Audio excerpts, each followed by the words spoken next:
Olá, meus amigos, sejam bem-vindos. É um prazer estar com vocês mais nesse momento de culto, um momento de trocas que nós temos o convite de Deus para fazermos com Ele, onde nós trazemos nosso arrependimento, levamos o perdão de Deus, abrimos o nosso coração e recebemos a orientação que vem pela palavra. Hoje a palavra que chega a nós é a palavra do Evangelho de Marcos, onde nós vemos Jesus orientando a nossa vida familiar. E esse é o tema então do culto de hoje. Jesus orienta a nossa vida familiar. Que Deus abençoe esse momento para todos nós, que possa ser um momento significativo e que possamos levar essa orientação de fato para nossas práticas de vida familiar e nossos relacionamentos. Primeira coisa que queremos fazer, primeira troca que queremos fazer com Deus é da nossa culpa pelo perdão dos nossos pecados. E para isso precisamos passar pelo caminho da confissão e do arrependimento. E eu convido você, então, a nós irmos ao altar do Senhor para fazermos esse momento de confissão e arrependimento.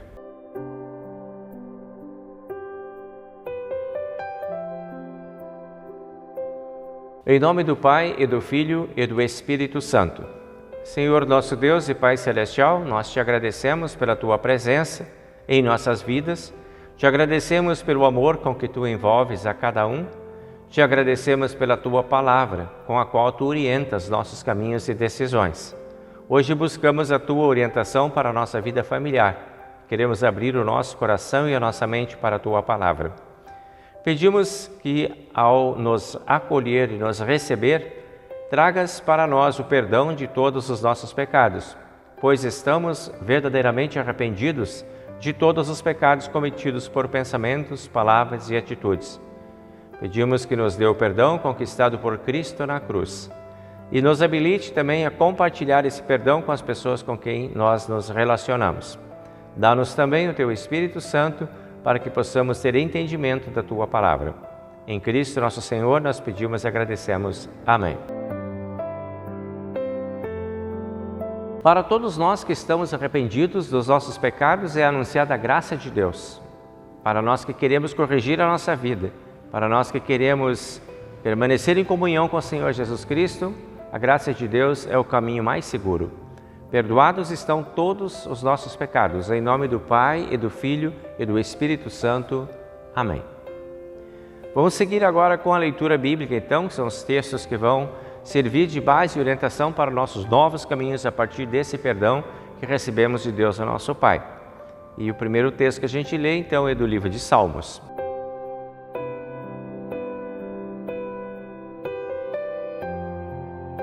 O salmo que temos então para leitura, a primeira parte das leituras bíblicas de hoje, é o salmo número 128, que fala sobre obediência a Deus. Faz parte das canções dos peregrinos e já nesse salmo nós encontramos as ideias da família, da presença da família, que nós falamos hoje como tema de culto.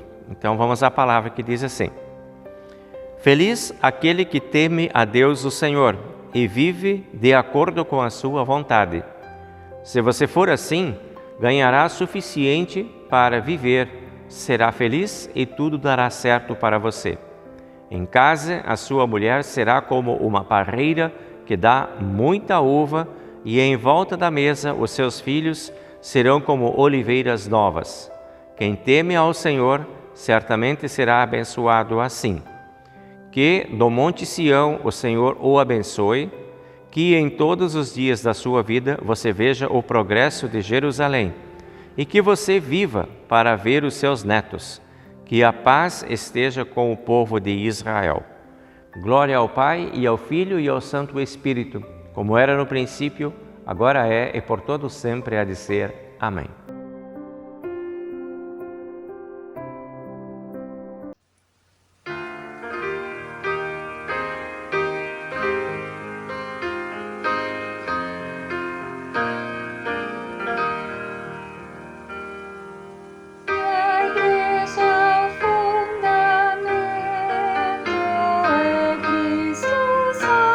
Salvador, em seu poder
Dando sequência às nossas leituras bíblicas do culto de hoje, nós vamos encontrar agora o texto do Antigo Testamento, que nós encontramos em Gênesis capítulo 2, versículo 18 até o versículo 25. Então aqui a palavra de Deus diz assim: Depois o Senhor disse: Não é bom que o homem viva sozinho. Vou fazer para ele alguém que o ajude como se fosse a sua outra metade. Depois que o Senhor Deus formou da terra todos os animais selvagens e todas as aves, os levou ao homem para que pusesse nome neles. E eles ficaram com o nome que o homem lhes deu. Ele pôs nomes nas aves e em todos os animais domésticos e selvagens. Mas para Adão não se achava uma ajudadora que fosse como a sua outra metade. Então o Senhor Deus fez com que o homem caísse num sono profundo. Enquanto ele dormia, Deus tirou uma das suas costelas e fechou o lado com carne naquele lugar. Dessa costela o Senhor formou uma mulher e a levou ao homem. Então o homem disse: Agora sim, esta é carne da minha carne e osso dos meus ossos. Ela será chamada de mulher, porque Deus a tirou do homem. E é por isso que o homem deixa o seu pai e a sua mãe para se unir com a sua mulher, e os dois se tornam uma só pessoa. Tanto o homem como a sua mulher estavam nus, mas não sentiam vergonha. Esse é o texto do Antigo Testamento.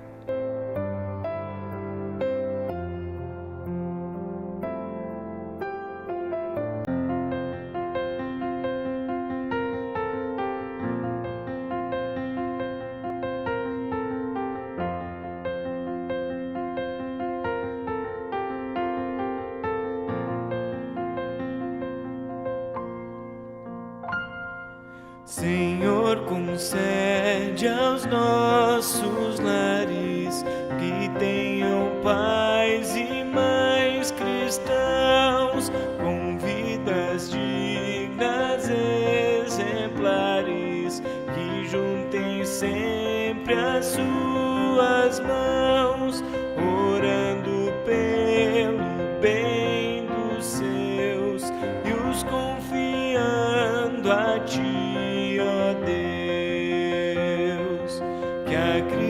Sejam conduzidas as criancinhas com amor, que a fé transforme suas vidas, fazendo-as serem do Senhor, que em muitos lares brilha a luz da salvação que vem da cruz.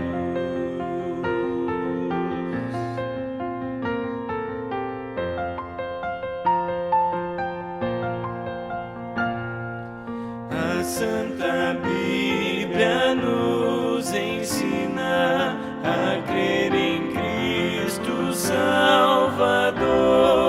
Sem ela a vida em nós termina, em trevas, aflição e horror. Por isso a faz em cada lar ser livre e amada sem cessar.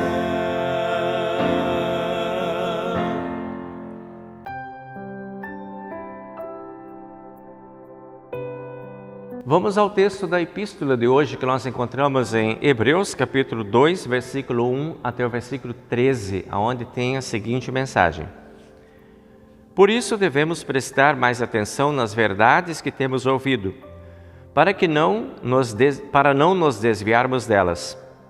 Não há dúvida de que a mensagem que foi dada por meio dos anjos é verdadeira, e aqueles que não a seguiram nem foram obedientes a ela receberam o castigo que mereciam. Sendo assim, como é que nós escaparemos do castigo se desprezarmos uma salvação tão grande? Primeiro, o próprio Senhor Jesus anunciou essa salvação, e depois aqueles que a ouviram nos provaram que ela é verdadeira. Ao mesmo tempo, por meio de sinais de poder, maravilhas e muitos tipos de milagres, Deus confirmou o testemunho dele e, de acordo com a sua vontade, distribuiu também os dons do Espírito Santo. Pois Deus não deu aos anjos o poder de governar o mundo novo que está por vir, o mundo do qual estamos falando. Pelo contrário, em alguma parte das Escrituras, alguém afirma: quem é o simples ser humano, ó Deus, para que penses nele? Que é o ser mortal para que te preocupes com ele? Tu o colocaste por pouco tempo em posição inferior à dos anjos. Tu lhe deste a glória e a honra de um rei, e puseste todas as coisas debaixo do domínio dele. Quando se diz que Deus pôs todas as coisas debaixo do domínio dele, isso quer dizer que nada ficou de fora. Porém, não vemos o ser humano governando hoje todas as coisas, mas nós vemos Jesus fazendo isso. Por um pouco de tempo, ele foi colocado em posição inferior à dos anjos, para que, pela graça de Deus, ele morresse por todas as pessoas. Agora nós os vemos coroado de glória e de honra por causa da morte que ele sofreu. Pois Deus, que cria e sustenta todas as coisas, fez o que era apropriado e tornou Jesus perfeito por meio do sofrimento. Deus fez isso a fim de que muitos, isto é, os seus filhos, tomassem parte na glória de Jesus, pois é Jesus quem os guia para a salvação. Jesus purifica as pessoas dos seus pecados, e todos, tanto ele como os que são purificados, têm o mesmo Pai. É por isso que Jesus não se envergonha de chamá-los de irmãos, como diz: ó Deus, eu falarei a respeito de ti aos meus irmãos, e te louvarei na reunião do povo. Diz também: eu confiarei nele, e diz ainda: aqui estou eu com os filhos que Deus me deu. Esse é o texto da epístola de hoje. Deus abençoe para todos nós essa palavra.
Seguimos compartilhando agora o evangelho deste culto que nós encontramos em Marcos capítulo 10, versículo 2 a 16, onde diz o seguinte: Alguns fariseus, querendo conseguir uma prova contra ele, perguntaram: De acordo com a nossa lei, um homem pode mandar a sua esposa embora?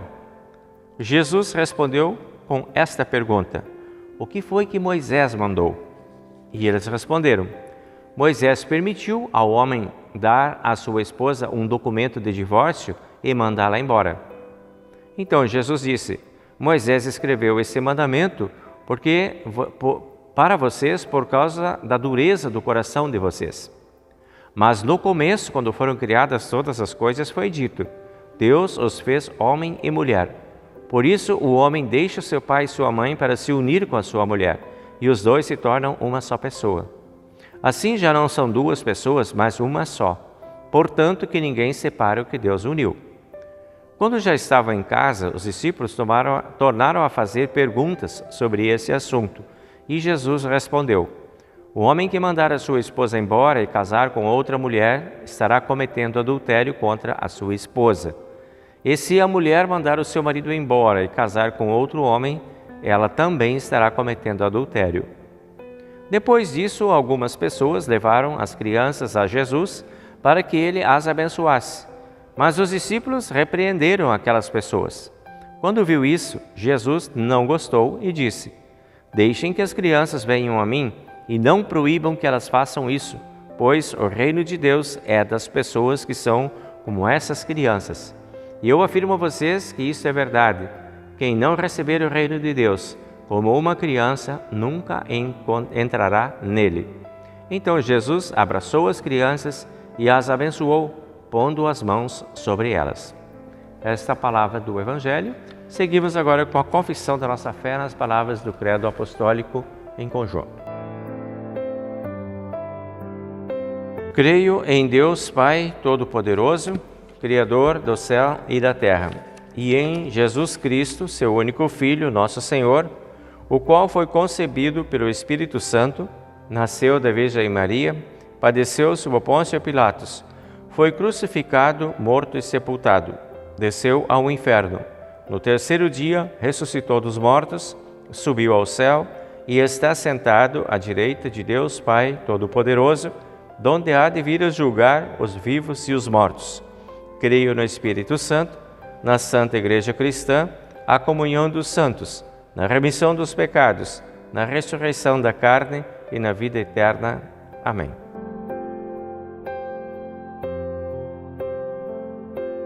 Muito bem, meus amigos e amigas, chegou o momento de compartilhar algumas ideias partindo dos textos bíblicos, especialmente do Evangelho de hoje, com uma pequena referência no livro de Salmos e outra referência também lá no livro de Gênesis, que foi o texto do Antigo Testamento. Jesus orienta a nossa vida familiar, esse é o nosso tema. Quanto ao casamento, em primeiro lugar, e quanto aos filhos, em segundo lugar. Vamos começar com o casamento. Hoje, orientações para casais ou sobre casamento estão circulando em várias áreas das ciências de aconselhamento, seja aí em consultórios, seja aí em terapias, seja aí em gabinetes pastorais, encontros de casais e por aí vão. As portas estão se abrindo para quem deseja aconselhamento matrimonial.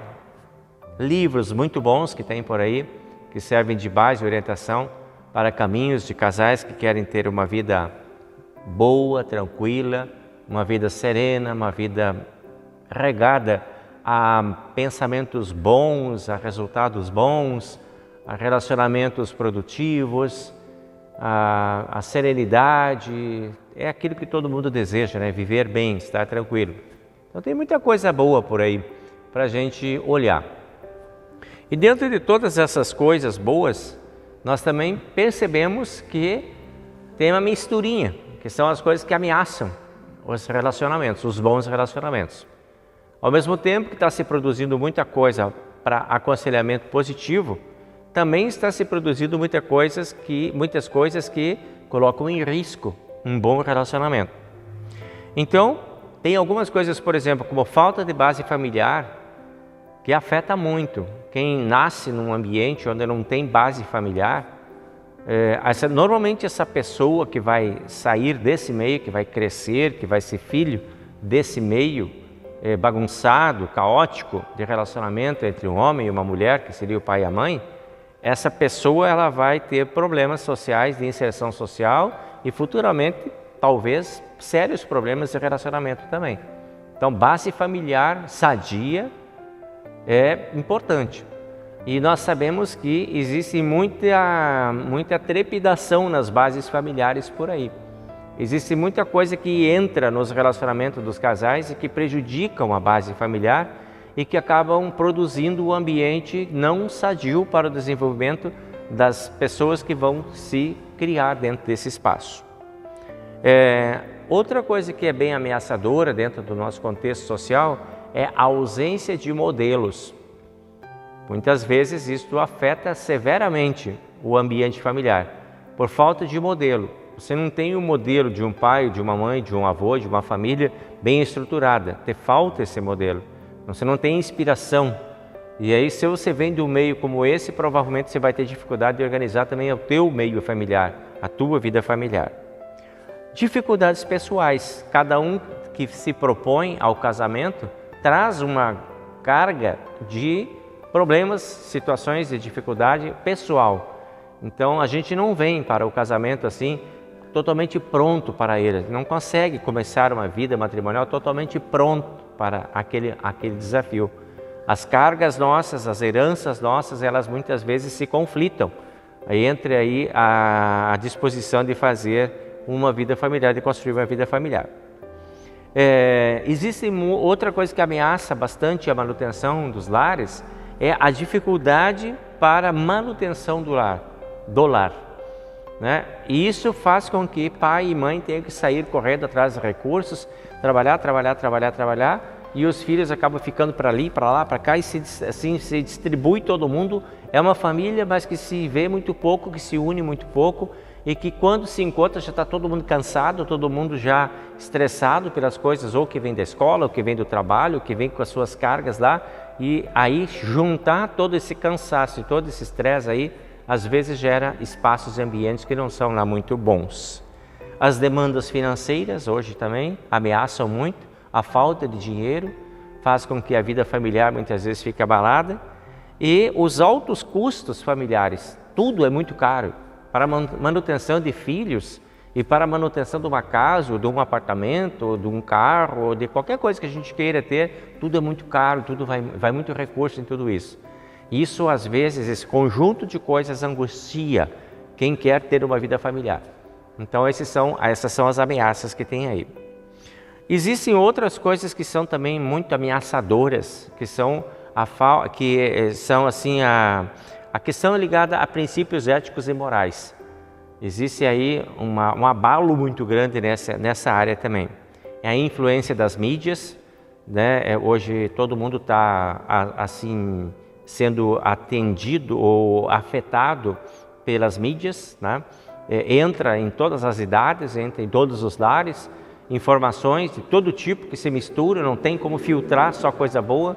E aí essa mistura, às vezes, em programas que se assistem, que se compartilham, o abalo dos princípios morais e éticos acaba prejudicando a vida familiar. Literaturas mal elaboradas, coisas que se produzem por aí que não deveriam estar circulando. Receita de relacionamentos apimentados, né? Hoje em dia está muito comum apimentar o relacionamento, então tem que fazer algumas coisas diferentes. E esses relacionamentos apimentados às vezes ardem nos olhos das pessoas, na alma das pessoas, e acabam prejudicando os bons relacionamentos. Modelos sociais confusos, a gente também tem muito nisso, papéis familiares equivocados e funções relacionais deturpadas. Às vezes as pessoas não têm muita clareza de qual é o seu papel, qual é a sua função na vida familiar. Muito bem. Esse casamento, imagina esse casamento sendo bombardeado por tudo isso. E é assim que funciona, é assim que isso é a realidade que a gente encontra.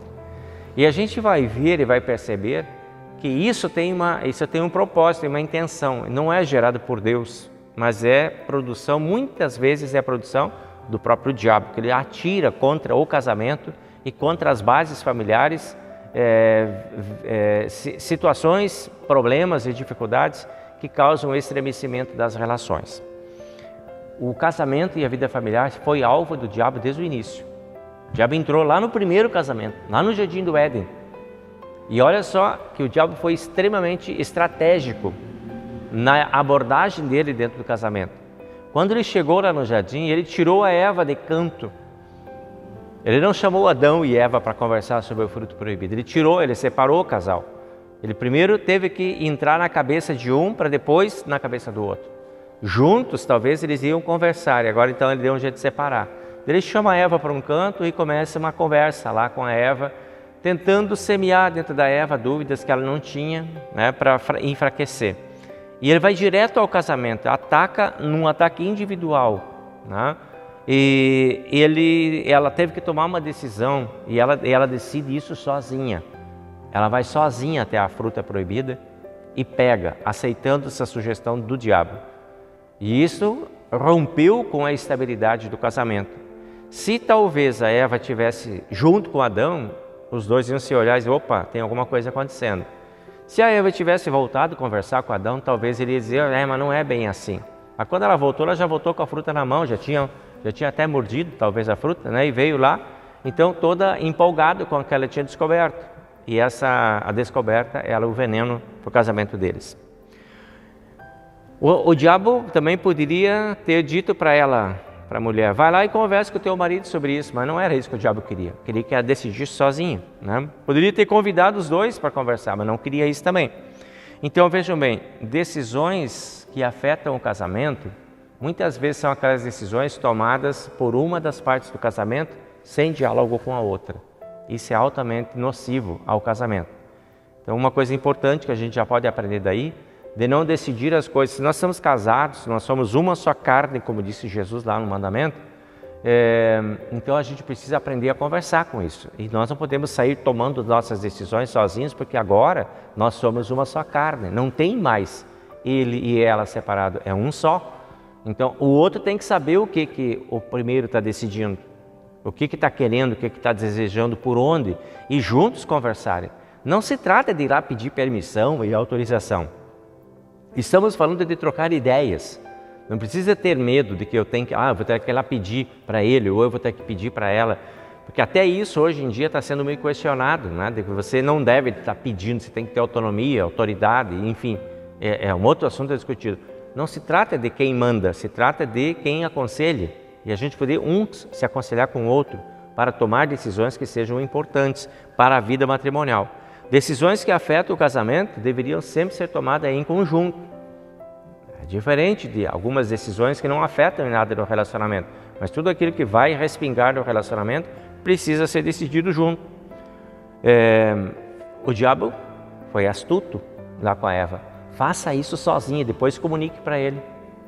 E a Eva foi e fez sozinha, tirou o fruto, comeu e depois comunicou. Olha, já comi, quer também?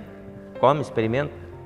E aí começou o problema, né? Quando essa quebra foi feita. A Eva perdeu a noção daquela ideia de uma só carne. Ela decidiu sozinha e trouxe problemas lá. O Salomão, que é muito sábio, ele fala um pouco sobre isso quando ele escreve mais tarde, muitos anos mais tarde, sobre um cordão de 3 dobras. Ele fala. Esse texto é muito usado nos casamentos porque ele simboliza, ele é tipo uma metáfora, simbolizando essa ideia de 3 partes no relacionamento. Nós temos a parte do marido, nós temos a parte da esposa e tem uma terceira dobra que é a presença de Deus nesse casamento. E aí o Salomão diz, quando é um cordão assim, com 3 dobras, ninguém arrebenta com facilidade, né? O Salomão fala isso no livro de Eclesiastes, né? Um sozinho pode ser vencido com facilidade, 2 conseguem defender-se e quando tem 3 não se arrebenta com facilidade. Então essa é a receita do Salomão. Cordão de 3 dobras, Eclesiastes capítulo 4, versículo 12. Não arrebenta com facilidade. Colocar Deus no centro do casamento a fim de tornar o casamento mais resistente, mais unido e mais abençoado. Essa é uma boa receita também, que a gente tem aí. E o pensamento de Jesus, então, voltando agora lá para o Evangelho, a gente vai ver que Jesus diz que ninguém separe o que Deus uniu. Então veja bem, Jesus já tem um conceito construído aqui, que casamento é coisa de Deus. É Deus quem une. O casamento é aquilo que acontece na frente de Deus, é a união abençoada por Deus. A preocupação dos fariseus era outra. A pergunta que os fariseus fizeram para Jesus é, um homem pode mandar a sua esposa embora? Essa foi a pergunta feita por eles. Poderiam perguntar sobre como é que um homem pode ajudar a sua esposa, como é que uma esposa pode ajudar o seu marido, como que eles podem se aconselhar para vencerem os problemas que surgem dentro do casamento. Podia ter feito isso, mas não, eles queriam saber se podia mandar embora. Dá para terminar com o casamento, dá para acabar, dá para divorciar? Essa era a angústia dos fariseus, né? Buscar ajuda para manter o casamento, não. É achar motivo para justificar a separação. Hoje também tem muitos casamentos que passam por esse caminho. Logo no primeiro problema, quer achar outro, segundo, terceiro e quarto problema para se separar de vez. Não quer nem saber se tem chance de voltar atrás, de pedir perdão ou de reatar essa relação. Então, esse é um caminho perigoso, né? Não é aí que Jesus está, o olhar de Jesus é em outra direção. A resposta de Jesus para os fariseus foi, Deus fez homem e mulher. Essa é uma coisa que Deus estabeleceu. Eles deixam os seus familiares para se unirem. Essa é outra situação. Eles se tornam uma só pessoa. Essa é a terceira situação. E eles recebem a bênção de Deus para isso. Essa é a quarta situação. Então veja bem, os fariseus perguntam, dá para a gente se separar? Jesus diz, eu tenho motivos para vocês se unirem. Não vou ajudar vocês a se separar, eu quero que vocês se unam. Eu quero que vocês aceitem essa presença de Deus no meio de vocês e tentem retomar as relações, não com o desejo de acabar com ela, mas de restaurá-la. Portanto, que ninguém separe o que Deus fez. Ninguém separe o que Deus abençoou. Esse é o pensamento de Jesus. Ele enfatiza mais uma vez a bênção de Deus para a permanência lá. Ou seja, conselho de Jesus, orientação de Jesus, que sejamos fiéis. Primeiro. Segundo, que reconheçamos a presença de Deus entre nós. Terceiro, que desfrutemos dessa bênção dentro do casamento. Quarto, que busquemos essa bênção. E quinto, que reconheçamos essa bênção em nossa vida. Assim, capítulo 10, versículo 8, diz Jesus, assim já não são 2 pessoas, mas uma só pessoa. De novo, Jesus insiste na ideia da união. Onde se reconhece, um precisa reconhecer a presença do outro. Se eu sou uma só pessoa com ela, eu preciso reconhecer ela, a presença dela. É nisso que Jesus está chamando a atenção, para isso que Ele quer que a gente olhe. Onde estão os objetivos nossos em comum, já que somos um só? O que nós temos em comum? O que nós queremos junto? O que nós desejamos junto? Não é mais o meu desejo e o desejo dela, agora são os nossos desejos que precisam ser olhados juntos. O que nós queremos da nossa vida? O que nós estamos buscando? O que nós estamos construindo? Uma só carne. Onde está a vida em comum? A vida matrimonial requer essa união de comprometimento, de cumplicidade, de comunhão e de parceria. É nisso que Jesus está enfatizando. É isso que Ele está enfatizando, é nisso que está o foco da fala de Jesus. E essa é a sua orientação. O divórcio é apenas um rompimento de um contrato matrimonial jurídico, com reconhecimento de lei, reconhecimento jurídico. Isso é um divórcio. O divórcio, ele inicia bem antes da separação e do rompimento da identidade relacional. Não é apenas aquele ato jurídico, ele é um processo de relacionamento. Não é só assinar ou desassinar um papel, é construir uma relação ou romper uma relação. E isso não é uma coisa tão simples que do dia para a noite se resolve.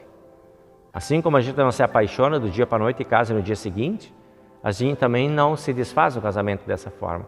Então, quando Jesus está chamando isso, atenção para esse assunto, Jesus nos convida a sermos, quando ele chega a convidar a gente para sermos, a pensar que nós somos uma só carne no casamento, então ele está perguntando também para nós, quanto que a gente está investindo nisso, nessa ideia de sermos uma só carne?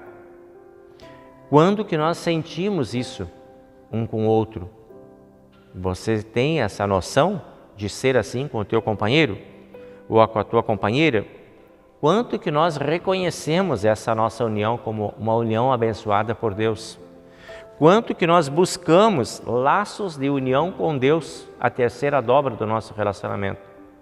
Quanto que nós chamamos Deus para dentro da nossa união, já que foi por Deus que nós fomos abençoados em união? Quanto que nós queremos Deus na nossa vida familiar? Isso são coisas importantes a pensar. Nada pode nos abalar quando Deus está presente, mas existem problemas e desafios, como a gente viu antes. Eles estão aí a desafiar a nossa estabilidade matrimonial. Então Jesus nos dá uma pequena receita de como buscar soluções. Em segundo lugar, Jesus orienta quanto à vida familiar, que normalmente é fruto do casamento, filhos, crianças dentro da casa. Pronto, já não são mais só dois, já não é só mais uma só carne, agora já tem uma constituição familiar, já nasceu um filho, 2, 3 e alguns mais aí, né? Jesus vai continuar falando agora, dentro daquele texto de Marcos lá, no versículo 14, agora ele pega e chama as crianças para esse contexto de orientação. Primeiro orienta o casamento e agora orienta o relacionamento familiar. Deixe as crianças virem a mim e não proíbam que elas façam isso. Então, é responsabilidade de pai e de mãe encaminhar os seus filhos para os braços de Jesus. Deixem que venham, não impeçam, né? As crianças fazem parte da nossa vida familiar. Quase sempre acontece assim, tem exceções de casamentos, de casais que não conseguem ter filhos, né? Também. Né? Mas, normalmente, acontece, é fruto do casamento, normalmente, né? De que as crianças vão fazer parte disso. E nós nos tornamos responsáveis pelas crianças que estão dentro do nosso lar. Sejam nossos filhos naturais ou adotados, nós somos responsáveis por eles. Precisamos pensar neles com responsabilidade. A família agora, que estava bem estruturada, agora tendo filhos, continuará essa estruturação oferecendo para esses filhos um ambiente sadio de desenvolvimento. E as perguntas que a gente precisa fazer hoje para nós. Como vai a espiritualidade dos nossos filhos? Como é que você está tratando dos seus filhos lá dentro do seu casamento? Você está sendo responsável pelos seus filhos diante de Deus? Trouxe eles para o batismo? Já foi feito esse batismo? Já estão na família de Deus? Continuam sendo ensinados, orientados e trazidos para as atividades de fortalecimento espiritual dentro da igreja, dentro de casa, na leitura da Bíblia em casa com os filhos, na contação de histórias, no momento das orações? Como é que estão sendo cuidadas essas crianças que são filhos de Deus junto com a gente? Nada pode ser empecilho para elas chegarem aos braços de Jesus. Peço que ninguém proíba elas de fazer isso. É o que Jesus fala aqui, né? Então, levar nossos filhos é uma atribuição que Jesus dá para cada um de nós e ela é elogiada por Jesus. Quando a gente faz isso, né? Jesus abençoou as crianças e as abraçou, diz no versículo 16. Ele abraça e abençoa, só que precisam ser levadas para lá. Elas sozinhas não vão encontrar esse caminho. Então, nós não podemos deixar que os nossos filhos sejam orientados só pela professora de escola dominical ou pela professora da escola onde eles estudam, que tem uma orientação religiosa lá. Não podemos transferir isso lá para o pastor. Isso é responsabilidade de pai e de mãe dentro do casamento. Quantas vezes os seus filhos já foram abraçados por Jesus? Você tem noção? Quantas vezes eles já sentaram no colo de Jesus? Você já levou eles lá? Já ensinou para eles isso? Já mostrou para eles o quanto que isso é legal, importante, a presença de Jesus na vida deles? E os seus filhos, eles pedem para você levar eles em festinhas, em aniversários, e vida social para lá e para cá, você carrega e vai e traz, enfim, tem uma série de movimentos sociais que você faz. Você faz a mesma coisa em relação à igreja também? Também leva eles para a igreja, para os encontros, para que eles encontrem Jesus lá na igreja também? Ou só para as festinhas? Talvez é isso que Jesus quer que a gente pense. Jesus quer abraçar o teu filho e é você que precisa levá-lo lá. Assim como o coleguinha quer ter ele na festinha e você leva, aí você traz ele agora para abraçar Jesus também, aqui na igreja. Quanto que eles sabem a respeito de Jesus? E quanto que eles sabem a respeito das bênçãos de Jesus na vida deles? Nossos filhos conhecem Deus através de nós e dos nossos exemplos. Quando estamos influenciando positivamente nossos filhos, nós estamos agradando ao Senhor. E Jesus quer abraçar os filhos. Você precisa trazer. No Salmo 128, que a gente leu hoje, a salmista fala que os filhos são como oliveiras plantadas, oliveiras novas plantadas. A ideia dessa figura é uma metáfora, de novo, que ele usa da figueira, dos filhos como figueiras, é uma ideia muito próxima da cultura dos hebreus, lá quando esse salmo foi escrito, de que a grande oliveira, que é símbolo da mãe, então, ela tem um tempo de produção, ela envelhece, ela perde a sua habilidade de produção. Então, o que eles fazem? Eles plantam logo pequenas oliveiras no tronco das grandes oliveiras que vão parar de produzir, que vão ficar muito velhas. Eles vão plantando as mudinhas novas para que elas se fortaleçam da raiz da grande figueira antiga, oliveira antiga, e logo comecem a dar frutos rapidamente. Ou seja, os filhos plantados perto dos pais, para sorver dos exemplos dos pais e para produzirem como os pais produziram também uma vida agradável ao Senhor. Então essa é a ideia de oliveiras simbolizando os bens da humanidade. Então ter os filhos como uma bênção do Senhor, guardá-los e protegê-los para que eles tenham a proteção de Deus e para que eles sejam bênção no mundo em que eles estão vivendo também. Esse é o papel que a gente tem e que Jesus espera de cada um de nós. Assim se renovam as bênçãos familiares dentro da família. Então vejam bem, Jesus orienta a nossa vida familiar quanto ao nosso casamento e quanto ao cuidado com os filhos, para que a gente tenha uma vida plena, tranquila, serena, agradável e que vale a pena. Amém.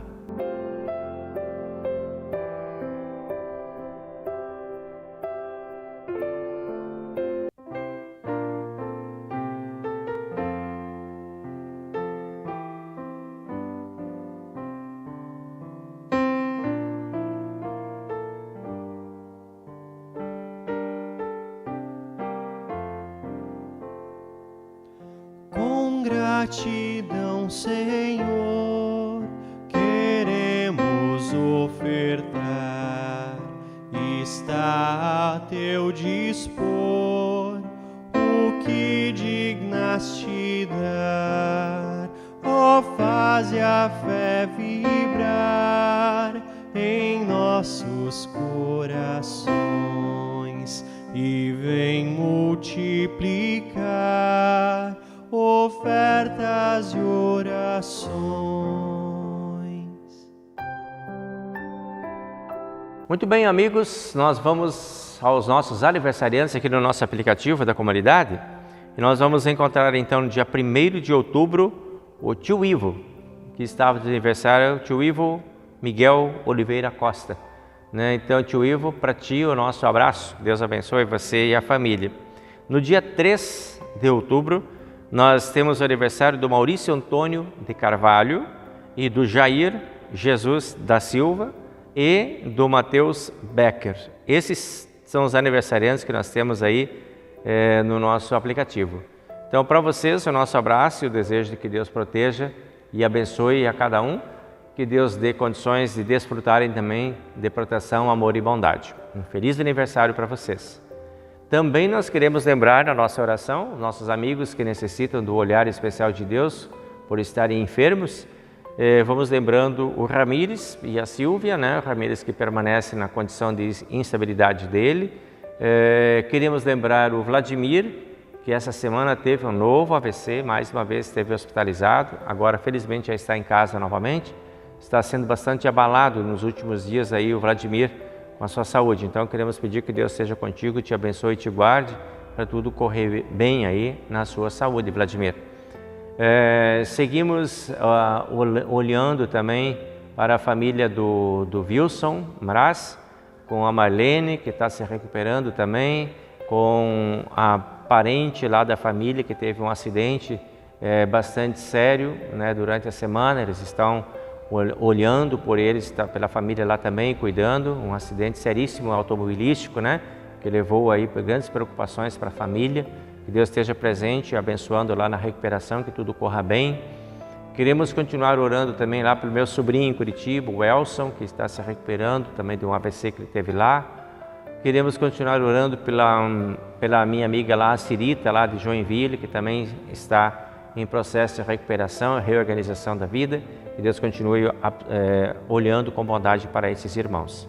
Seguimos pedindo sempre a proteção de Deus para todas as famílias. E hoje, como falamos, né, que Jesus orienta a nossa vida familiar, que todas as famílias tenham a bênção e a proteção de Jesus aí na sua caminhada. Queremos lembrar também o Wagner e a Ana, né, que são nossos queridos aqui da comunidade, pedindo proteção a Deus para eles que também estão envolvidos com todo o sentimento de perda de um parente, né, da família, o primo do Wagner, que faleceu durante a semana. Que Deus esteja aí com vocês, consolando e abençoando e protegendo, para que vocês possam encontrar junto a Deus as forças que precisam para se acostumar com essa ausência dessa pessoa tão querida da família de vocês. Então, por vocês também nós queremos levar a nossa prece a Deus. Oremos. Querido Deus e amado Pai Celestial, nós queremos entregar nas Tuas mãos os nossos pensamentos, os nossos desejos para as pessoas que amamos. Em primeiro lugar, pedimos a Tua proteção para os aniversariantes, pedindo que amorosamente Tu os acolha em Tua bondade, permitindo a eles desfrutarem de serenidade, paz, espírito e tranquilidade, sabendo que são protegidos Teus, que são amados por Ti, que estão debaixo da Tua graça, do Teu poder. Que os Teus anjos estejam no caminho de todos, abençoando e protegendo, para que possam ter felicidade, alegria e muitos anos de vida. Também oramos pelos enfermos, pedindo por eles paz, proteção, amor e bondade. Sabemos que esses momentos exigem muita confiança e esperança em Ti. E nem sempre a gente consegue encontrar isso com muita tranquilidade, quando a gente está em meio a preocupações, medos e ansiedades por conta das enfermidades.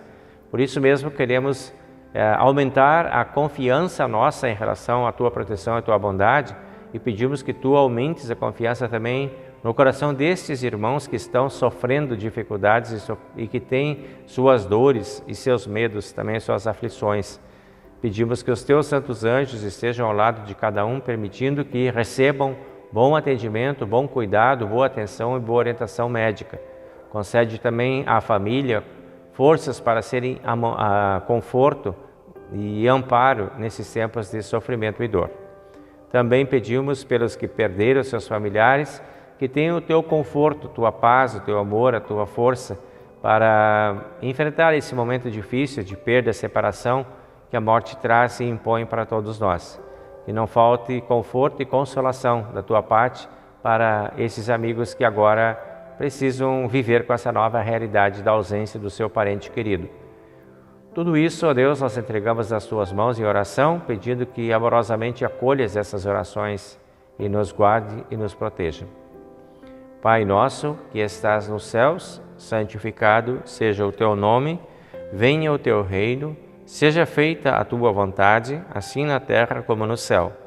O pão nosso de cada dia nos dá hoje, e perdoa as nossas dívidas, assim como nós também perdoamos aos nossos devedores.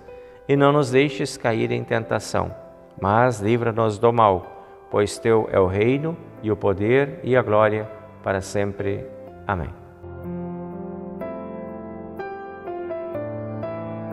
O Senhor te abençoe e te guarde, o Senhor faça resplandecer o seu rosto sobre ti e tenha misericórdia de ti. O Senhor sobre ti levante o seu rosto e te dê a sua paz. Amém.